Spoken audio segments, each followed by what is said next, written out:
captured on camera a small plane crashing in a remote part of the Idaho mountains. What makes this video so startling is that it was shot from inside the cockpit, showing us what the pilot and the passengers saw as they crash landed in the middle of nowhere. Take a look. It is the moment of impact, incredibly captured as it happens.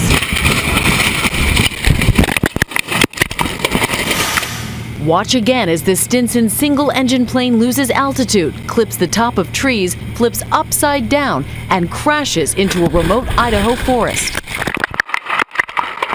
Inside the plane, friends Tal Gropp, Nathan Williams, and Alec Aretz, along with Tal's father, Les.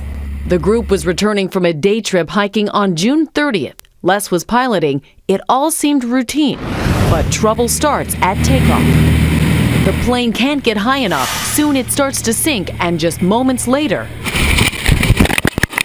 then darkness. Everybody okay? I think you're okay. Please get out. All four managed to escape the mangled wreckage, clearly dazed by what's happened. 3 are uninjured, but Les, the pilot, has a broken jaw and ribs. The situation seems bleak. Their cell phones don't work. But in what they call a miracle, they're spotted. Soon after, help arrives. The NTSB is now investigating the crash. In a preliminary report, it says that the airplane started losing altitude and experienced a downdraft, which was followed by its wings impacting the tops of the surrounding trees.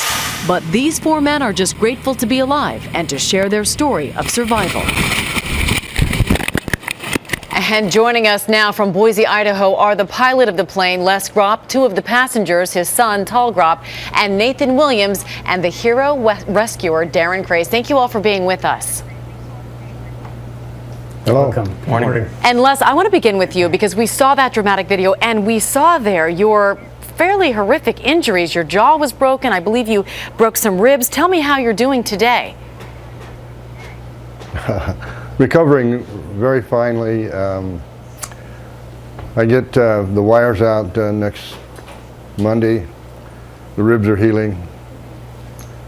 Well, we're certainly glad to hear that, and we're looking at you there, and it's unimaginable what you all went through. So, Nate, I know you were in the front seat with the video camera. When did you first realize something was wrong? When did I know something was wrong? Well, as we slowly started coming down, we just realized the trees were coming up really quickly, and it happened so quick, we really didn't have time to respond to anything. Yeah. I think I had just enough time to throw my arm up. Tal, I want to bring you in because you were behind your father, who was piloting. Of course, we should mention he was an experienced pilot in the Vietnam War, and he did an unbelievable job landing that plane. But you all seemed so calm. No one was screaming or yelling. That's what I would expect as you were going down. How were you all able to remain so calm? I think honestly that for myself at least, that I believed that my dad would pull us out of it the entire time. I never really thought we were going to hit the trees, even as we got closer to him. So it wasn't until about 2 seconds before we hit the trees that I thought, well, we're going to hit the trees and he's not going to be able to pull us out of it. And then from there to the ground was so fast that, you don't really have a chance to even think a thought hardly, other than I just hope everything goes okay. I hope we survive this. And yet you were able to keep recording. There were a couple cameras recording in that plane. Did you even think about putting the camera down and bracing for landing? I was not holding one of the cameras, but I believe that if you watch it closely, the cameras are somewhat dropped. I think they're kind of floating at some point in that video footage. And yet I know another passenger on the plane, Alex, was taping the aftermath, and that's another shocking thing to witness because we were there looking at your father as he was in pain.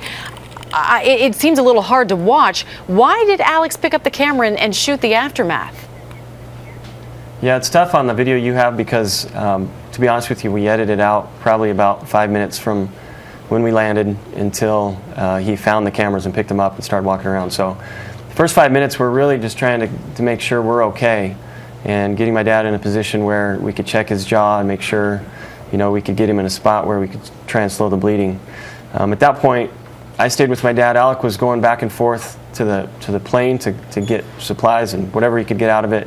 That's when he found the cameras, remarkably still rolling, and he picked them up and brought one back to Nathan.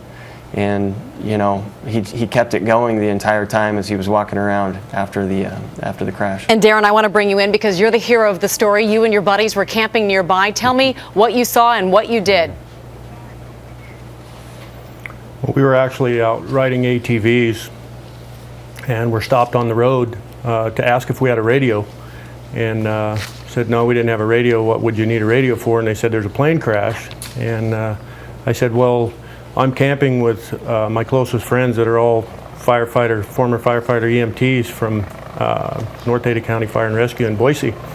And so we asked where it was at and immediately went to the site.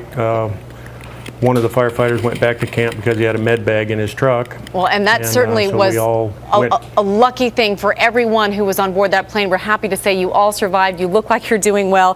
Darren, Nate, Tal, Les, thank you all for being with us this morning. Thank you. You're welcome. Thank you.